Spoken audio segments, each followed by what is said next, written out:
If I had to choose one game to bring me back to those childhood days, it would have to be Castlecrashers. I have some incredibly fond memories of all the kids in my neighborhood going over to one of our houses, throwing this on the 360 and playing for hours. From rescuing the princesses to the gorgeous scenery, it truly is one of the games of all time.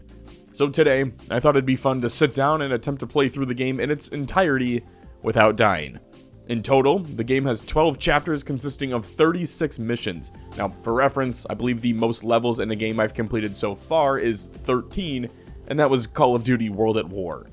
Quick disclaimer, there are only two difficulties in Castlecrashers, normal mode and insane. Now, insane mode is the de facto hard mode for Castlecrashers, and it's only unlocked after you complete the game.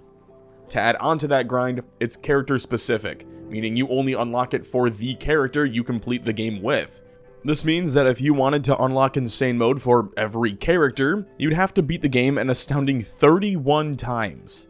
But that's not what this challenge is about. Instead, I'll be playing through the story in full, and with each death, deleting the character and starting from scratch at the very beginning. It may sound and look easy initially, but it's important to remember that this game is designed to be played with 4 people, so all of the enemy spawns and abilities were made with that in mind. Basically, if you're playing it solo, you're at a massive disadvantage, which you will see in some of the fights later on in the video. To keep things interesting, I've also thrown in a random spinning wheel to determine which character I'll be playing as, with the exception of the first attempt, because red is the best. Fight me. If you're interested, I stream on Wednesdays and Fridays over on Twitch, so feel free to stop on by and bestow some sage advice onto me. Anyway, let's get to it. Our first attempt begins like any other run with this kick-ass party before it's rudely interrupted by a body getting yeeted through the front door. After taking a potion from one of the locals, I watched this goober steal the king's crystal thing off the top of his throne. Didn't know kings were into those weird rock chicks, but hey, you do you. Down in the village, I fought and defeated my first enemies, going with the tried and true method of stun locking them in the corner and levitating off the ground to deliver a series of blows that make Super Smash Bros. Nerds jealous. After taking out a few more enemies, I looked up to see all 4 princesses being kidnapped. Look what they did to our poor purple-haired goth queen. This demands justice. I chased after them, but was rudely interrupted by a siege tower bringing reinforcements, which I handled via the Dwight Schrute method. If you don't get that reference, Season 2, Episode 6. I think the biggest appeal of the Red Knight is the fact that he has Force Lightning for his magic abilities. It's always been my favorite magic kit to go with. There's also a shop here, but I only have 15 gold, and we can definitely find some better items later on, so I kept it moving and ended the first mission. Behold! The map. All of it's locked, so I can't show it off, but it's huge. Before we go into the next mission, though, I want to quickly show off the blacksmith. For the 5 of you watching who haven't experienced the joy that is Castlecrashers, it's most famous for wacky characters and funny animations that you'll see shortly. But what it also has are a metric shit ton of collectibles. Don't believe me? Well, there are 84 weapons in the game, along with an additional 29 collectible animal pets. The weapons all have varying pros and cons based on the skill menu. For example, one might have +4 magic but -1 defense, or +3 strength but -1 agility, so you can mix and match depending on your playstyle. For the start though, I tend to just go with whatever looks coolest because it's just not that serious right now. The animals all have their own little tweaks as well. Some help you fight enemies, some hunt for extra items lying around, and some bring you food to heal you up with. But we'll get into all of that more as we come across them throughout the playthrough. On to the Barbarian War. This mission really sets the tone for the rest of the game. It's all out war. Just look at the beautiful chaos happening in the background. Seriously though, if it's one thing this game gets right, it's the incredible art design and all of the chaos that they are able to show happening in the background at all times. Just pay attention to that throughout the video, you'll see what I mean. Anyway, along the way I leveled up, and when you do that, you typically unlock some new combos, such as the double jump for me. It's not all that effective, but it looks cool. Now, it's no secret that this game doesn't take itself too seriously. It's actually one of the reasons so many people like it. At its core, Castlecrashers can be distilled down to see enemy, kill enemy through wacky over-the-top animation, collect coins, move on to next zone. But it also has a fairly high skill ceiling. Learning combos and specific builds depending on which character you use is incredibly important the further into the game you get, especially on Insane mode. But personally, I just love the atmosphere of the game. The fact that it's so cartoony while at the same time being overtly over-the-top violent and gory. Or how during all the fighting, you get moments like this, where the little Jawa guys run up and just start looting the bodies of fallen knights. Or a few other scenes that I don't want to spoil just yet. You'll see. Anyway, here's a few of those aforementioned combos, which allowed me to level up yet again. It's important to note early on that leveling up fully heals your character, so it's always a good idea to keep an eye on that instead of chugging potions. Alrighty, it's time for the first boss fight of the game. This giant siege engine battering ram cannon thing, controlled by 4 dipshits hanging out in the middle. It's incredibly simple, you just need to dodge the cannonballs and then smack it. Every once in a while, they'll open up the center and a few grunts will jump out to fight you, but you can farm them for food and coins without issue.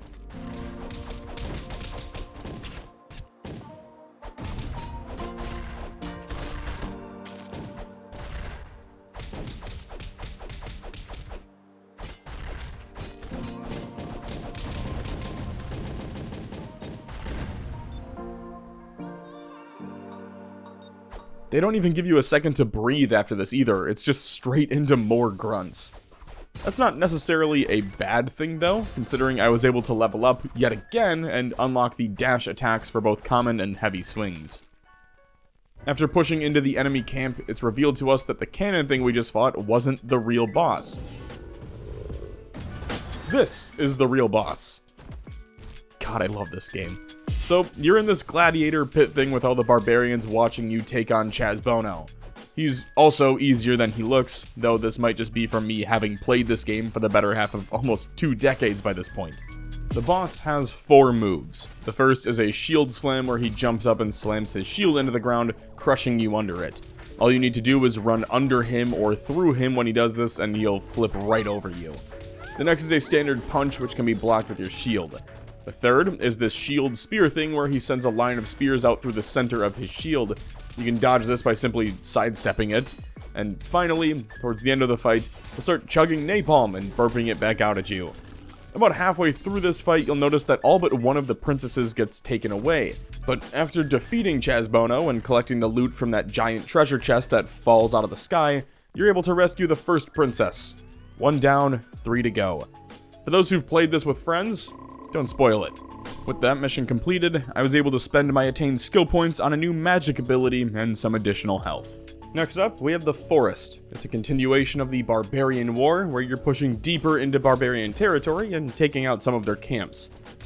Not only do we get to fight some Jawa-looking dudes, but what if I told you you could also ride a sick-ass dinosaur and unlock one of the most useless utility weapons in the entire game? The bow. Seriously, this thing is so bad in combat that people have dedicated entire challenge runs to beating the game using only the bow. It's insane.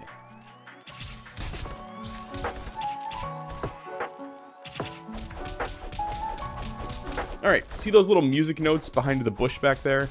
Well, that's an indicator that a pet is hiding out.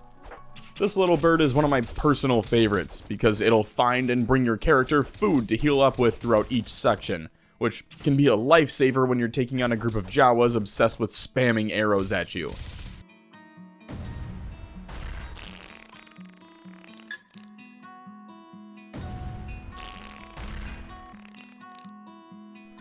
Poor thing must have just had Indian food. Further in, I found a chest by one of the enemy camps. Breaking it revealed a hammer, which gives 2 strength at the cost of 1 agility.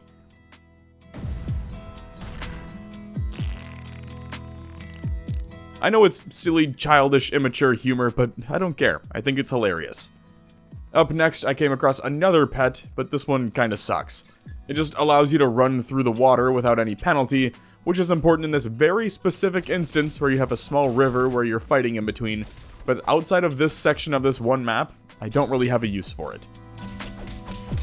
It's time for a new enemy type. These guys are called trolls, according to the wiki, but I always thought they were more like little ash creatures because they just poof to dust when you kill them. You can find their tree branch weapon in the chest at the end of the path, right next to a pet that's hidden behind a sealed wall. We'll need to come back here to rescue it once we have bombs, but for now, I'll keep pressing forward.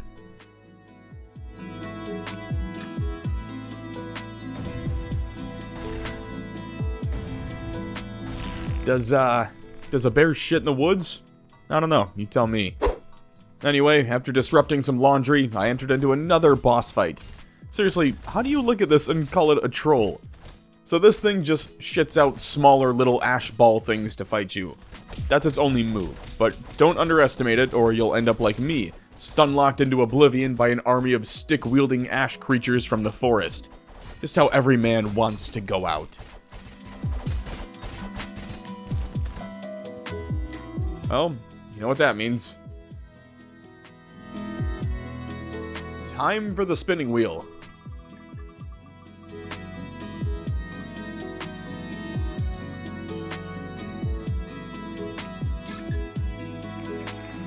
And the crowd goes mild for green. How exciting. Honestly, I don't remember the last time I used the Green Knight, so this should be interesting. His magic ability is just farting out of his front butt, so probably not going to be using that too much. Okay, so it does look like it poisons the enemies you hit with it, but only 4 damage isn't going to cut it. You know what? I take it back. This just might actually be the best skill in the game. Okay, I'm ready to rescind my earlier statement. This guy fucks. Green Knight, best knight. I'm changing my mind. The only real holdup I had came with the siege weapon boss fight, since magic doesn't impact it, but even without my newfound powers, I was still able to take it out without much issue. Probably because it's a boss fight on the second level of the game, but don't question it. The main boss fight ran into the same issues though, where magic didn't really do much to it. Pair that with a weaker starting weapon, and you get a prolonged fight that I actually came pretty close to dying on. Luckily, I leveled up like 4 times here, so all of those points can go directly into magic, and we should see a pretty significant boost because of it.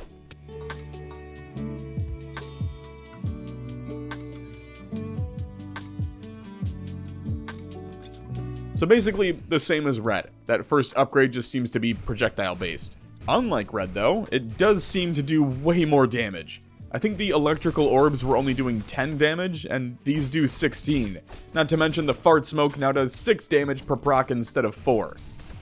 The projectile ability also has that poison effect as well, which ticks for 6 to 7 damage, seemingly dependent on the enemy, but regardless, that's a massive upgrade. We're talking 22 to 23 damage per projectile compared to the 10 from the Red Knight. Is this what I've been missing out on all this time?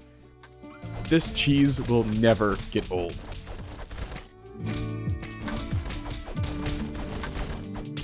One thing I did notice is that the poison now seems to tick longer for that gas move, and the range is increased as well.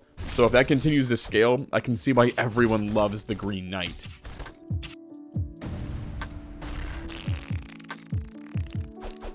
Oh, must have had Indian food. 1 near-death experience later, and it's back to the boss fight that ended my first run. Still a bit difficult due to the sheer amount of enemies the thing poops out at you, but at least my magic does something to it. Thankfully, I managed to level up during the fight, which full healed me, and it's precisely because of leveling up that I managed to take down the boss, which immediately disintegrated all of its little minions.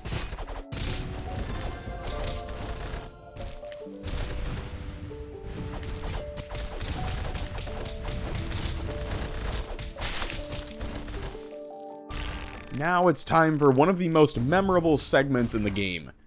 A giant furball ash creature is chasing you, so you hop on one of the deer hiding around you, hopefully not the one with explosive diarrhea, and run for your life.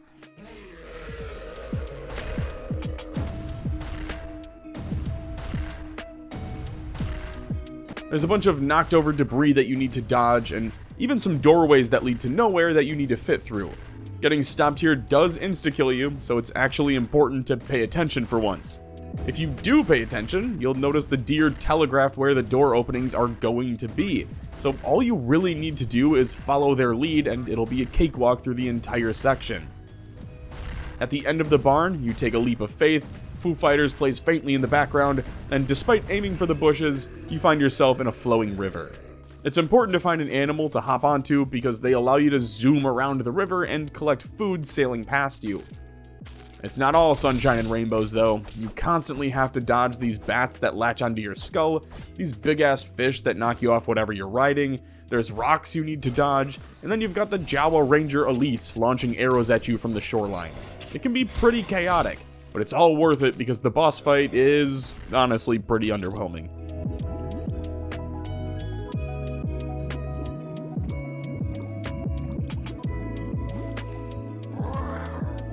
Basically, all you need to do is wait for this cat thing to spit up a hairball, then hit it once to bait it within range of the king's ship. He'll hit it with a cannonball, and you're free to damage as you please. That's basically the entire fight. You even get to ride a Magikarp if you're cool like me. There's really only one section you need to be careful for, and that's when it does this weird little prowl movement in the water. It's very strange, but all you need to do is swim out of the way. Shocker, I know. It only becomes an issue if you get knocked off your rider and have to swim since you're too slow to dodge and you can't block while swimming. Regardless, one of the sillier and easier boss fights in the entire game. Just don't ask why a cat monster with bat wings is swimming around in the lake. We're already pretty close to maxing out our magic skill, so that's just something to be mindful of. Okay, yeah, this is gonna be unstoppable. One of the things I really enjoy about Castlecrashers is that you can go back to any of the previous levels in the game. I remember me and my friends used to farm the Barbarian boss fight because all of the gold you could get at the end, then we'd go back to the castle and spam buy potions until we were maxed out. And while I'm not going to do that specific strategy here, I did go back through the home castle section to buy more potions before continuing.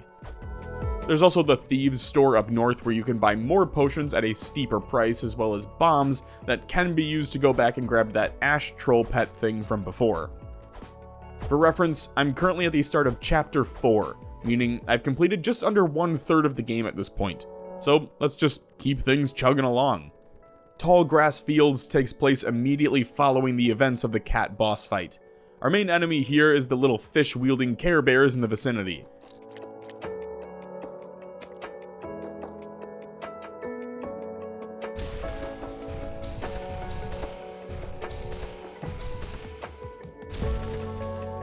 There's a sign for a bugle here, but I'm pretty sure I need to dig around the area to find it, and I don't have a shovel at the moment. I honestly don't even remember what it was used for, so if anyone can remember, help a guy out. Continuing onward, one of the battle bears is actually a boss who has a pet that I mistook for toilet paper on first glance. This is another pretty easy boss fight because you can just spam poison at the whole group, and they'll just collapse.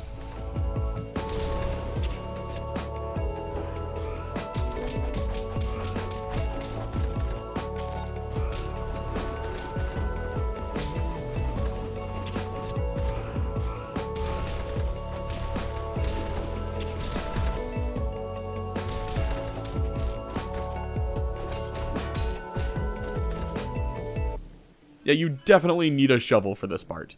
This is 100% a dig spot in the ground. I've watched my wife play enough Animal Crossings to know this kind of stuff. These guys also look more difficult than they are. Your Poison Blast move triple ticks them so you can two-shot them and keep it moving.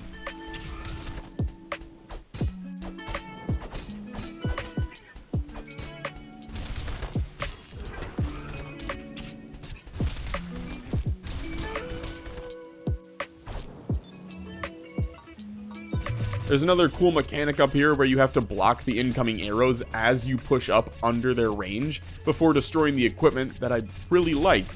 It's a nice change of pace from just smacking people around. After scaling the side of a cliff, I looked out to see a wizard and a cyclops running off with two of the princesses. The wizard simply dissipated into nothing, but the cyclops ran into the cave, so I chased after him. This brings us to a boss fight. But not what you're probably thinking. No, this isn't a Cyclops. This is a bat whose primary attack is to shit all over the floor. You heard that right. Well, sometimes he also licks you, so, you know. Luckily, poison damage stacks on him just like those brutes from earlier, so it's pretty easy to take out, provided you don't get stun-locked by bats in the corner.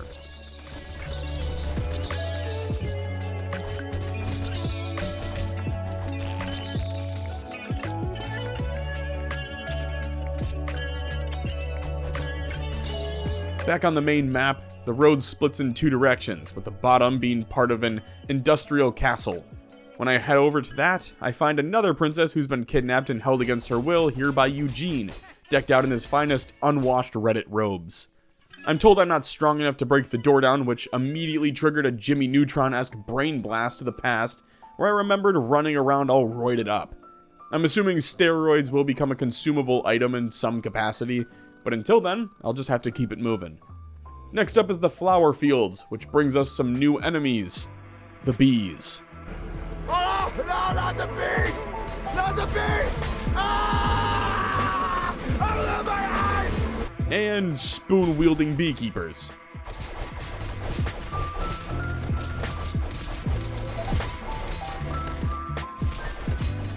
With the fields taken, you're catapulted down to the city below. Catching the bar at the top gives you the maximum firepower achievement, which 27.3 of all PC players have obtained. Sadly enough, checking the achievement showed me the last time I played this game was over 10 years ago, and that's just on the PC. Anyway, what's a castle without some lightsaber-wielding dark knights to defend it? Unfortunately, the lightsaber fucking sucks, but at least it looks cool.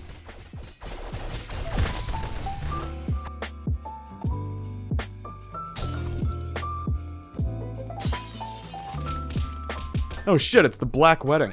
All we're missing is Tyler Perry singing Step in the Name of Love playing out of the back of someone's Nissan Altima.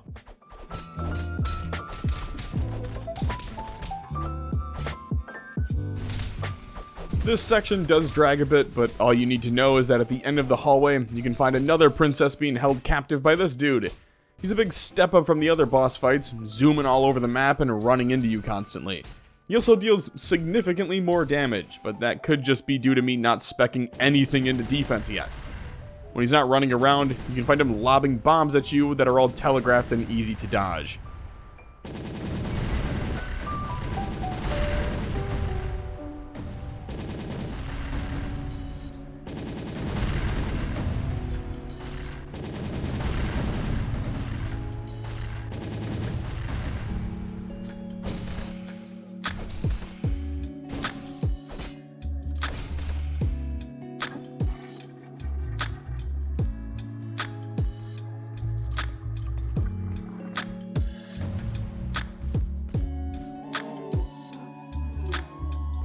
Poor Cyclops.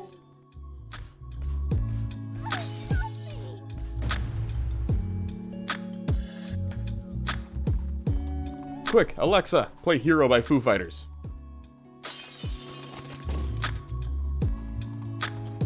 Alright, chariot ride time. Remember this guy? He's back.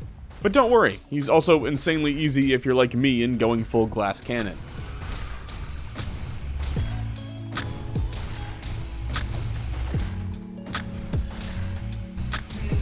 See what I mean? They end up riding into the cave and you have to chase in after them. Inside the cave, there's more lightsaber dudes and Jawas, and I completely misread the fight, landing me my second death of the playthrough.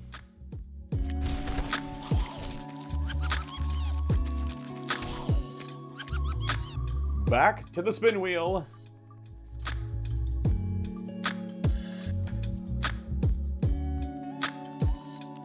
Alright, I can work with blue. Time to start the grind again. Cue the montage.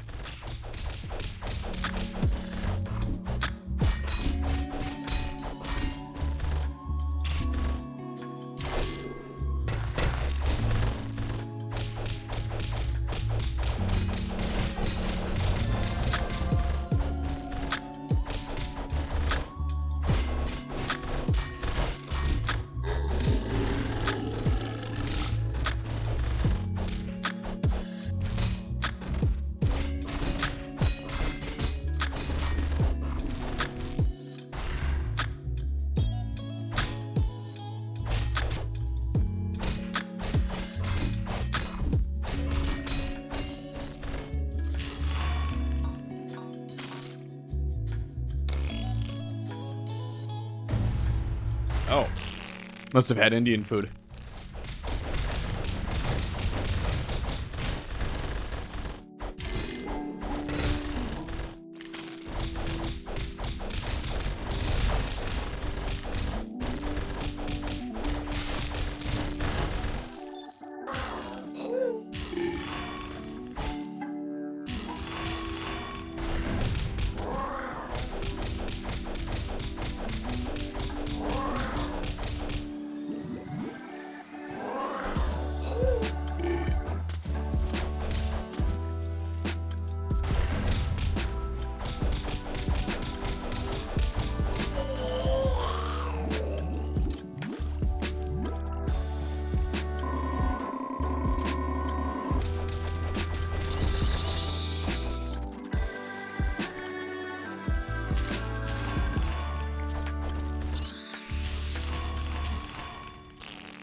You know what I've never noticed until now? That Cyclops blew that bathroom up. Just look at it. It's like a truck stop bathroom over there. Anyway, it took a little under 90 minutes to make it back to the cave where I died last time.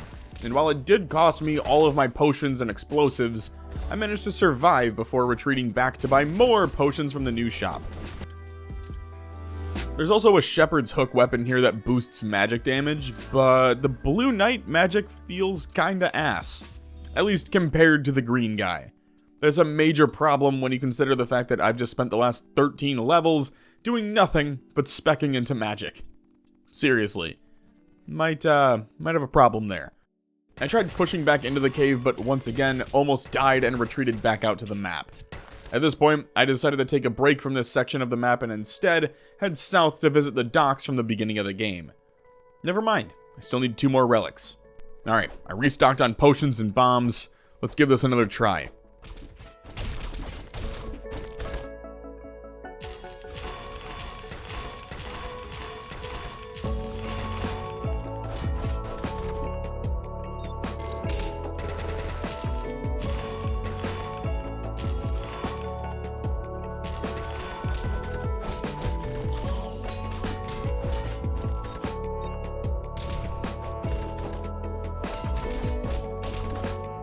After making it through the cave, you climb up the side of a volcano and enter another cave, but this one is covered in pictures of the Cyclops and the guy you killed back at the wedding plastered all over the walls.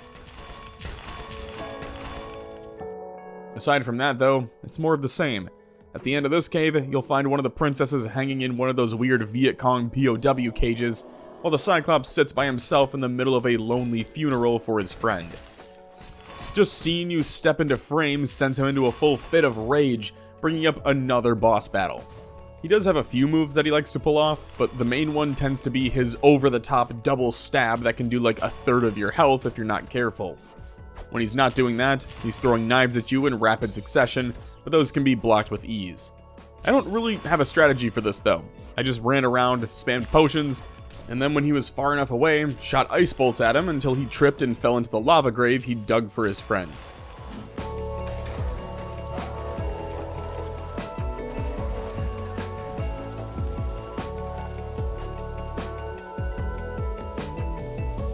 After beating him, I now have access to Lava World, the volcano store, and another arena. Inside the volcano store, I found sandwiches and immediately remembered that these were the steroids I was thinking of, which means it's time to rescue another princess.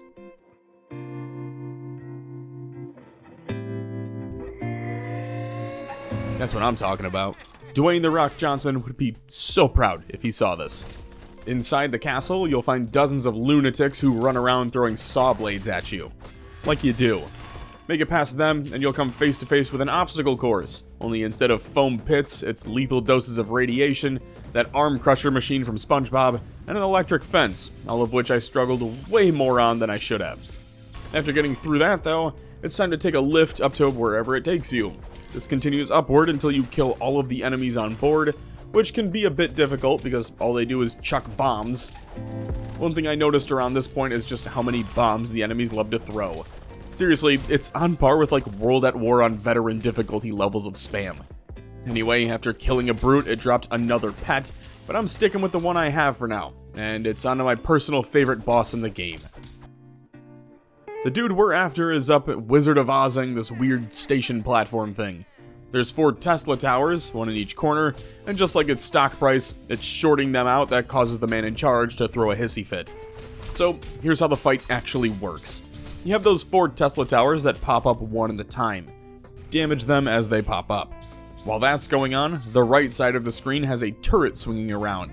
It has different attacks depending on the stage, but all you need to do is dodge or block them and then shoot it. Easy enough, right? Good, because while both of those things are happening, a hand will come in from the left side and chunk your health if it gets too close with its fingers. It's weird.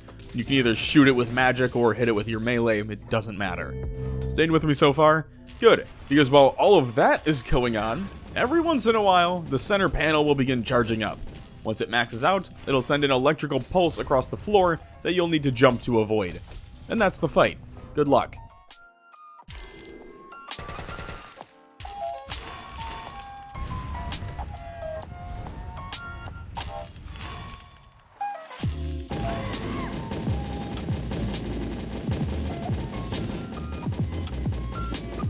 After destroying the machine, the evil jester guy tries to make a run for it, carrying the stolen princess away in a method only fitting for the finest of nobles, only to be betrayed by the wizard and left for dead.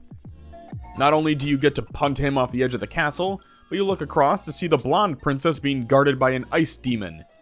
At least we get the telescope though. Now we only need the steering wheel and we'll be able to hit up the docks. There is one location I completely forgot about though, Lava World. So I headed back to the north end of the map to finish that location off as well. It's nothing crazy, you fight these demon guys and dodge lava spouts on the ground. All in all, a pretty solid vacation though. I even got to take my picture next to the Volcano Town sign. So what is Volcano Town?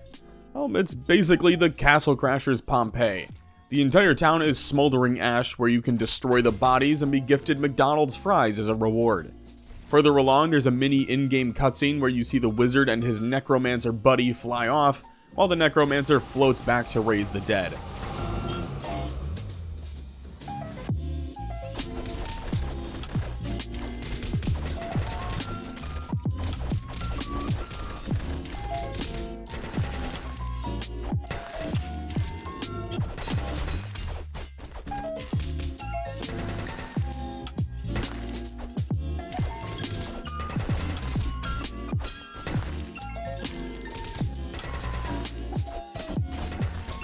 Don't worry though, because after that we get another boss battle. Sadly, not the necromancer. But what if I told you you'd get to square off against a volcano? It does have a unique characteristic though, since you can only damage it while in brute mode. You can get extra sandwiches by killing the grunts running around. But yeah, to do any damage, eat sandwich and be big brute. On the bright side, damaging the volcano does stop it from rocketing magma balls directly into your face, which is nice. Joke's on you though, because it's another fake boss. The real boss is just down the hill on the other side, guarding the ship wheel. This one's got two components to it. A sock puppet thing on top of the hill tosses big ass rocks down at you. On the opposite side of the screen, a fire-breathing dragon blocks your exit and spams fire at you every few seconds. The only way to damage it to my knowledge is to jump with melee abilities, so I spent my time dodge, duck, dip, dive, and dodging fire and boulders, while slapping the dragon's head in between phases, until, eventually...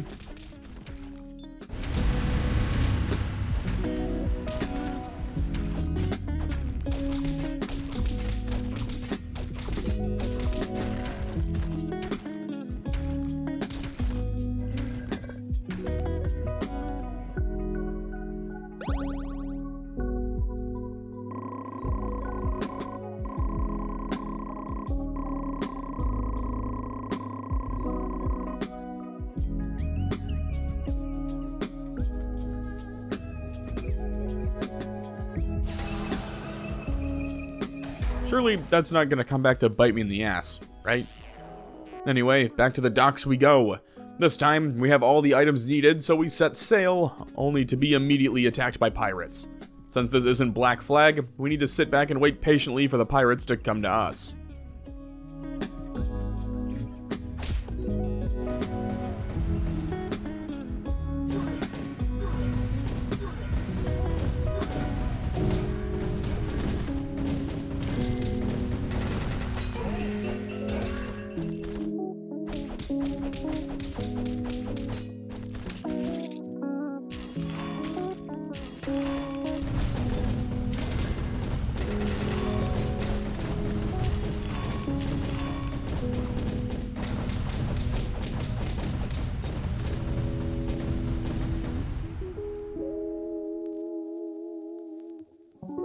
After sinking the pirate ship, we make it to the beach where I stole a shovel from some poor kid's sandcastle. With the shovel in hand, I backtrack to that tall grass fields level where I got to try it out firsthand. My first dig was just a boot, but the second one gave me an umbrella. It comes with -1 strength but gives +3 defense, which is desperately needed at this point. Back to the desert. We're on level 22 of 36, meaning we're closer to the end than the beginning. Despite what the video length might say. I don't know, I'm writing this live and I assume I'm gonna die at least one more time. Of course, I get an umbrella, only to immediately toss it to the side in favor of the machete, which does everything the umbrella does, but with +1 strength instead of -1 strength. The desert is one of the easier segments in the game, at least in my opinion. There's scorpions that can be one-shot by your magic spells, and these poisonous sand monsters that cause sinkholes when you kill them. The big appeal of this area is simply all the digging spots spread throughout the map to inadvertently teach the player how to dig and where to dig without holding their hand too much. Really, the only difficult-ish portion is this roly-poly thing, but even then, it's incredibly easy to take down with magic or just melee. Towards the end of the level, I even found a giraffe pet buried in the sand, and immediately after finding said giraffe pet, I walked maybe 10 feet to the right and got assaulted by some aliens. This is a mini boss fight where you just need to damage the alien spacecraft as it drops little destroy all human guys down on you. One of the easiest fights in the entire game and one that I was able to complete in about 30 seconds. There's one more you have to fight just to the right of this, but once both of those are destroyed, you're free to be abducted without parental consent.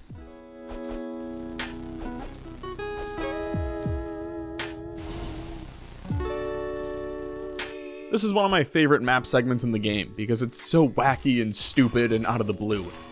Come to think of it, it's just peak Castlecrashers. It's stupid and nonsensical, but it just fits.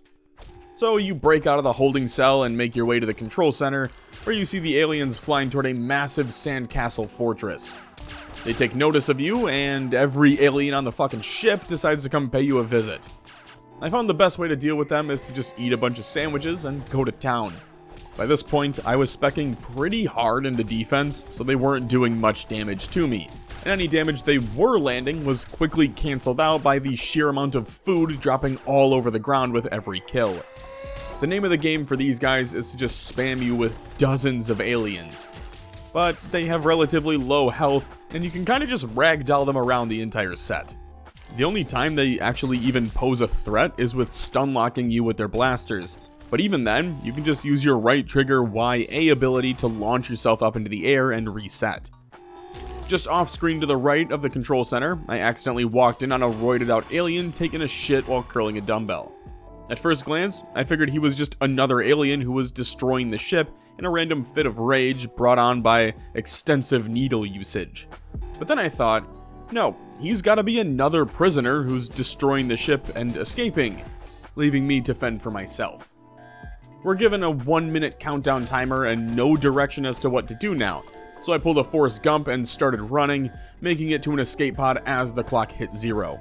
Talk about a close call. Back in the desert, we get to ride around and fight guys on a camel now, which is very similar to back in the beginning of the game when you can ride around on one of those dinosaurs. Fighting is very simple here, just mashing the X button while running back and forth, but after clearing out the area, you get this chase sequence where you pursue another guy on his camel who has a zebra pet for some reason. This is what that looks like.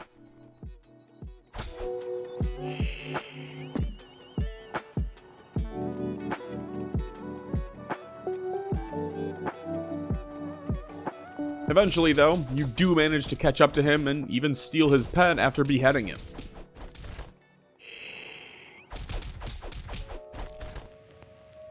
Continuing down the path leads you into that giant sand castle I was looking at from the alien spaceship.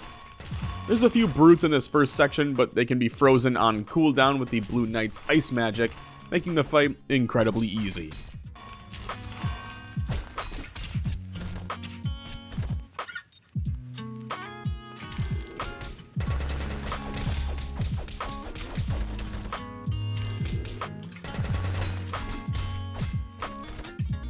Up on the castle walls, I found a Dothraki sword, but chose to keep my machete since it has the defense boost still. I ended up having to burn a potion here, which was kind of a waste considering I leveled up immediately after popping it, but it is what it is. Luckily, they're only like 15 gold at the trader shops, so it's really not that big of a deal. Anyway, it's on to a boss fight. Just kidding, it's volleyball. That's right, in lieu of a boss fight, you need to beat these 5 dudes in a game of volleyball. It's very straightforward. Hit the ball to send it to the other side, you can jump and Y hit to spike, or use your basic attack to float the ball over. It's actually a ton of fun, and a really nice change of pace from the standard cycle of kill grunts, fight boss.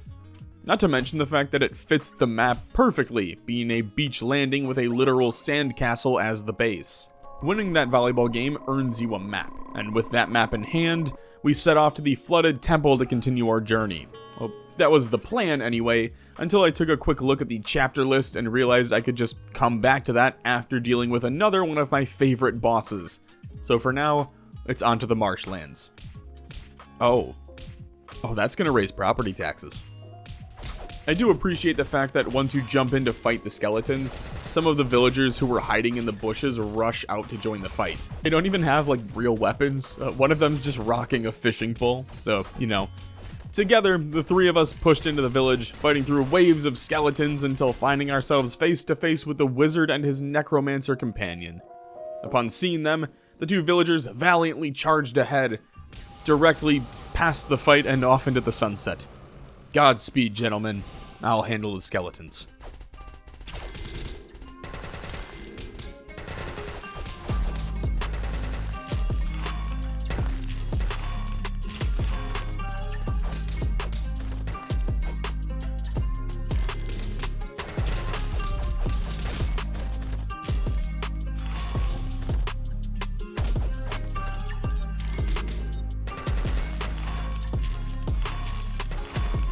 Up next, it's these pillager dudes with radioactive weapons, but still more of the same strategy. Hit them with ice, run away. Remember those weird black troll things? Well, they're back here as well. It's basically that same boss fight from the beginning, but with no health bar under it, and with the new green guys running around.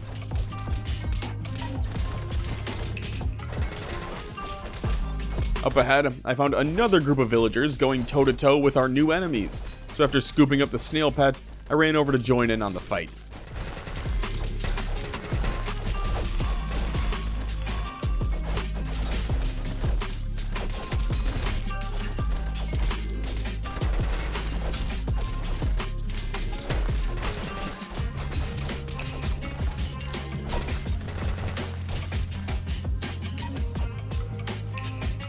Ladies and gentlemen, I present to you the culprit of our current situation, the evil Corn. He's really just a giant damage sponge. His moves are telegraphed and all you need to do is jump and spam your heavy attack on him. I do love that your landed shots on him pop his kernels and you can eat the popcorn for 1 health, which doesn't sound like a lot until you pick up 50 in one sitting.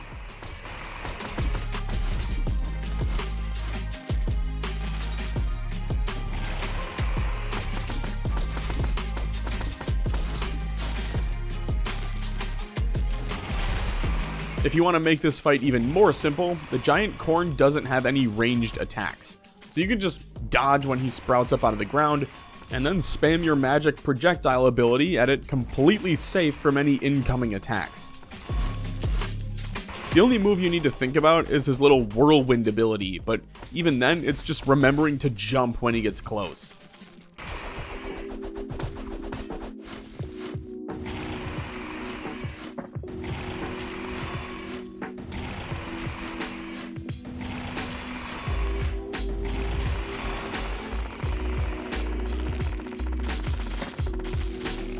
Defeating the giant corn allows one of the villagers to run into the barn, returning with the legendary bugle as a thank you for saving their town. The greatest honor anyone can ever hope to achieve, if you ask me. I am getting a bit nervous though, because I only got 1 skill point for leveling up, which makes me think we're gonna start really slowing down in that regard. On the bright side, I did manage to find and purchase the pig pet, which boosts the amount of health you get when eating food. Pair that with a health and defense focused build, and we're in business. We're on the home stretch now as well, with only 8 levels remaining, 2 of which are the Wizard Castle and the Wizard Castle Interior. For now though, it's back to the flooded temple. I then used the horn to open the vault and hopped into what I can only imagine was the smell of straight sewage, judging by the color of that water. As it turns out, the water pet from the beginning of the game actually comes in handy here. So I jumped back out of the map and ran to the barn to swap him in for the pig. Much better. All in all, one of my least favorite sections in the entire game. I'm not a huge fan of the layout. The enemies are just damage sponges that don't really dish anything back out towards you, and I just think there are much better scenes, especially coming up. The saving grace comes in the boss battle. 11-year-old me would have been on the floor. Some new mechanics here. She's not all that strong, but she is the Castlecrashers version of Medusa, which means snake hair that shoots poison at you, snake hair that bites you, and an eye beam that turns you to stone temporarily while she rains down more snakes on top of you. Again, she doesn't do much damage with any of her hits, but I think it's all meant to stack, since the poison does tick damage, so just get good and don't let her hit you and you'll be fine. At the end of the boss fight, remember to break her statue and you get another sword. I did end up swapping for this one since it does more magic damage while the machete just does +1 strength with the defense bonus remaining the same. I debated between swapping to the chicken over the pig for my pet here, since it allegedly boosts all of your stats except for magic, but I wasn't sure how much, so I decided to just stay with the pig. Alright, I looked it up and it's only a +1 boost, so not really worth it. Before heading back out, I stopped into the frog's mouth to check out some new weapons I'd acquired and found this big ass log that gives +5 to strength and defense, so I took that over my current weapon. Sure, it means I'll do less magic damage, but I think it's worth it for the extra protections.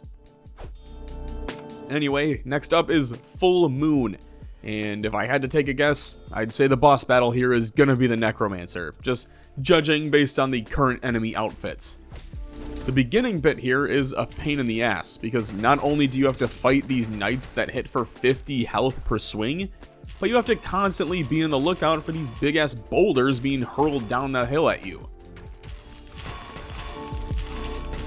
As I fought my way up the hill, I came across a new enemy, donning the same weapon as me.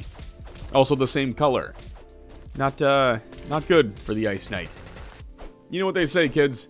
Never bring ice to a snowball fight. Is that a thing? At the very least, I feel like that's good advice. Don't throw ice at people. Bring a log instead.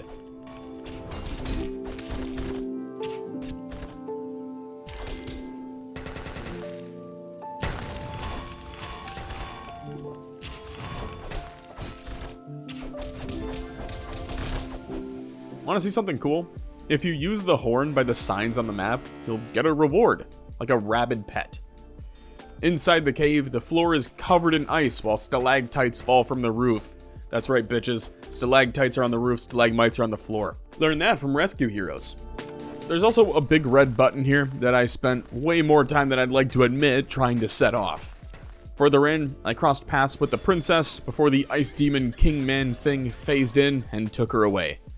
After deciphering the world's hardest puzzle of arrow, shield, jump, ear, I cleverly deduced that I need to block arrows and jump when I hear a sound. Damn, I'm good. After dodge, duck, dip, dive, and dodging again, I dealt with the 3 archers and pushed into the boss chamber.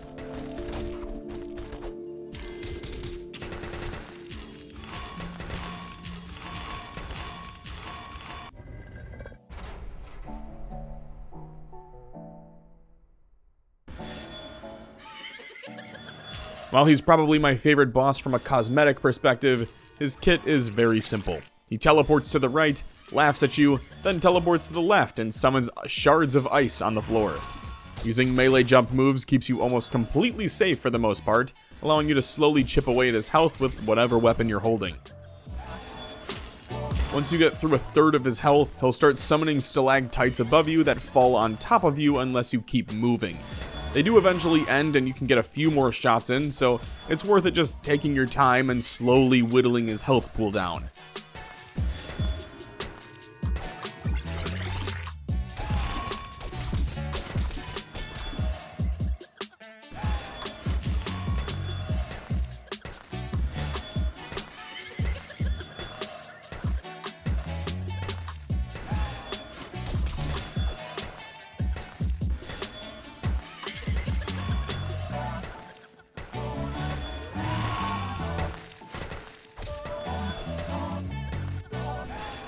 When he's down to about a quarter or so of his health, the stalactites start falling rapidly, so there's no time to stop moving and land shots. Instead of trying to out-damage the falling ice, I opted to keep running back and forth and just diving at the ice wizard's legs whenever I had a moment to spare.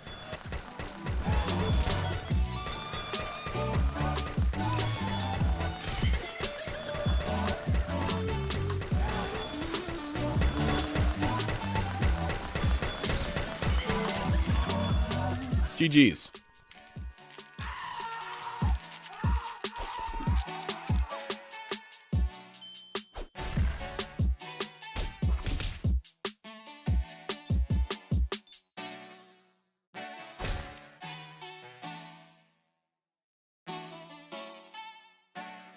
Alright, we're on the final chapter. There's 3 levels left, according to the wiki, and we have 3 bosses. The Wizard, the Necromancer, and the Cyclops, that the Necromancer brought back to life. Remember that? Before diving back in, though, I spent all of my spare cash on potions, sandwiches, and anything else I could get my hands on.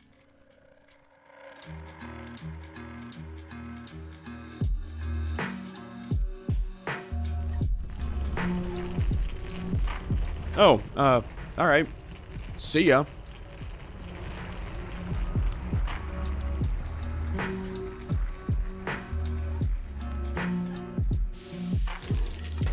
We can fly now? We can fly now. God, what a horrible movie. With the power of God and anime on my side, I soared into the sky after the remaining villains.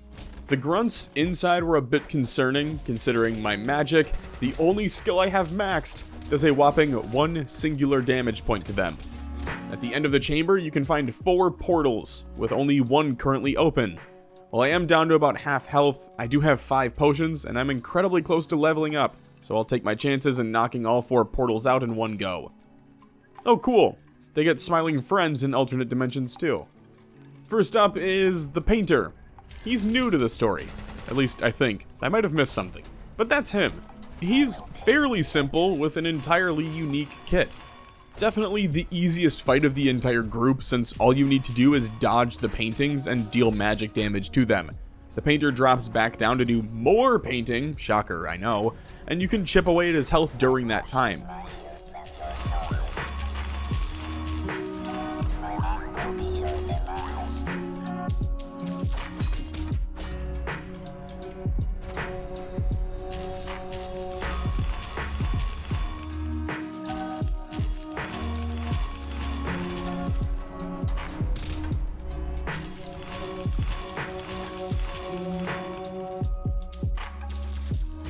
Towards the end, he comes back down and constantly spawns in all the paintings you just destroyed, but this time, they die in one hit and can generally be ignored while you focused on the last of his health.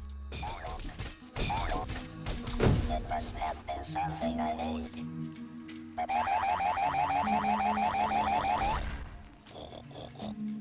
Once he's dead, you can destroy the purple crystal, unlocking the next portal. Which brings us to the undead Cyclops.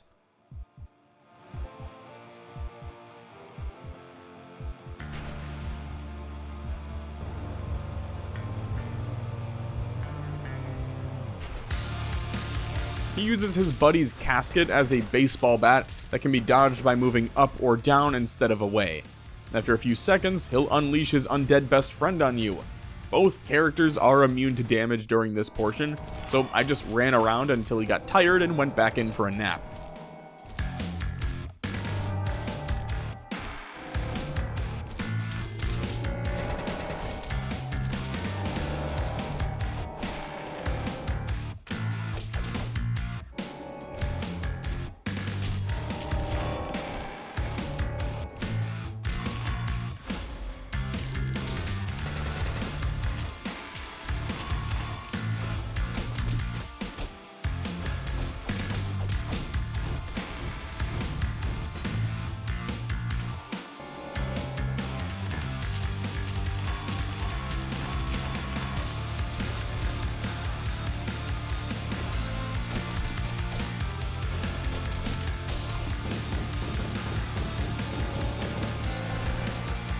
Rest easy, my sweet princes.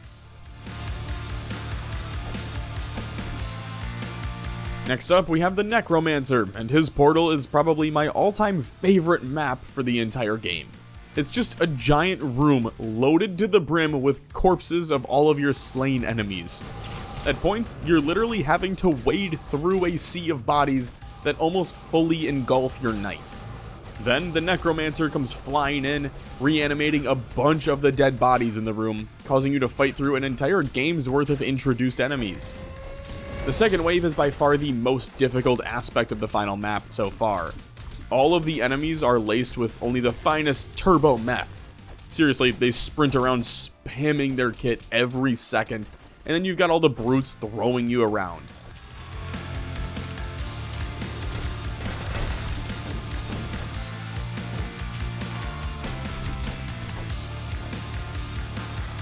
After surviving that though, it's smooth sailing. The necromancer can be frozen with any ice abilities, so you can do something like this, and just win.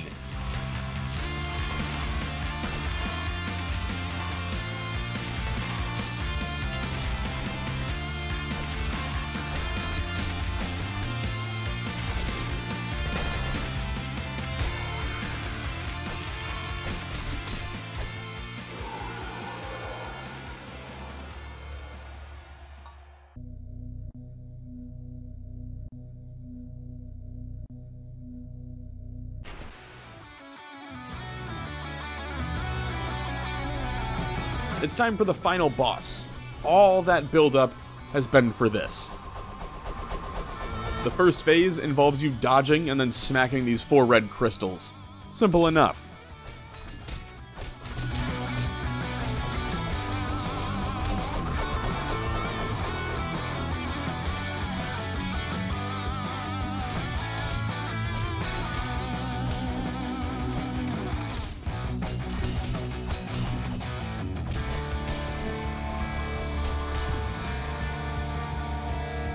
For the second phase, the wizard jumps down and runs around with his bubble shield, firing spells back at you.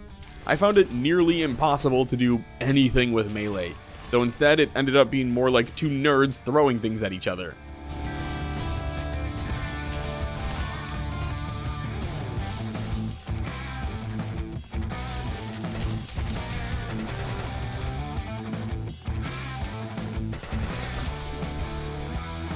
For the third phase, it's the wizard morphing into the fat lady from the 3rd Harry Potter movie.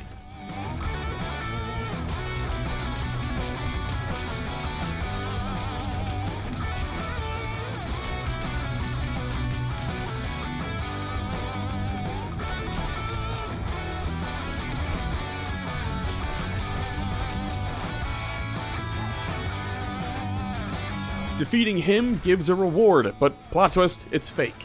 This is the 4th phase of the Grand Wizard boss. Do the exact same thing you did for the 3rd phase. Just jump and swing. Heal as needed.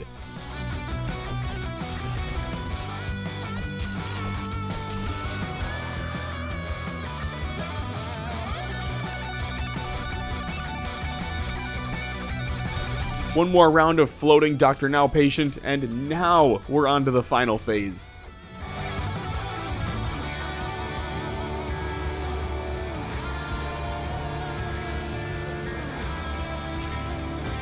He runs around with his lava sword and launches fireballs at you. They only do 15 damage, which by this point is nothing. Outside of that, he has one more move where he whirlwinds around with his sword that hits for just under 40 damage, which is still not that much.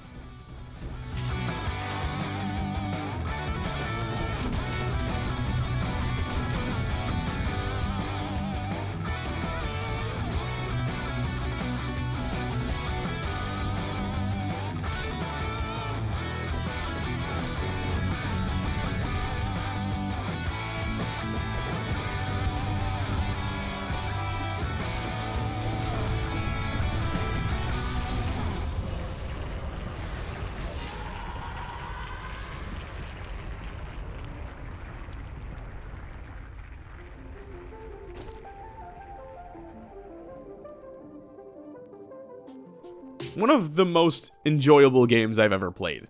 At its core, it's a wacky and silly game about rescuing 4 princesses. But summing Castlecrashers up like that would be doing it a massive injustice.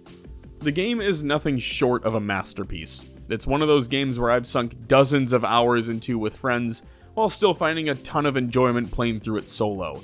Like I said at the beginning, I have some very fond childhood memories of playing through this game with neighborhood friends, some of which aren't even around anymore. So to say this unlocks some core memories would be an understatement. The entire ending credit scene has you riding the giant crystal back through the entire map, showing off all your feats and victories while returning the final princess to the king. The final scene is a replica of the very beginning of the game where you're having this giant party. Everyone's here, including the ghost of the Cyclops. The Jawa dudes are being taught how to use a bow by some knights with pictures of the wizard plastered over the targets.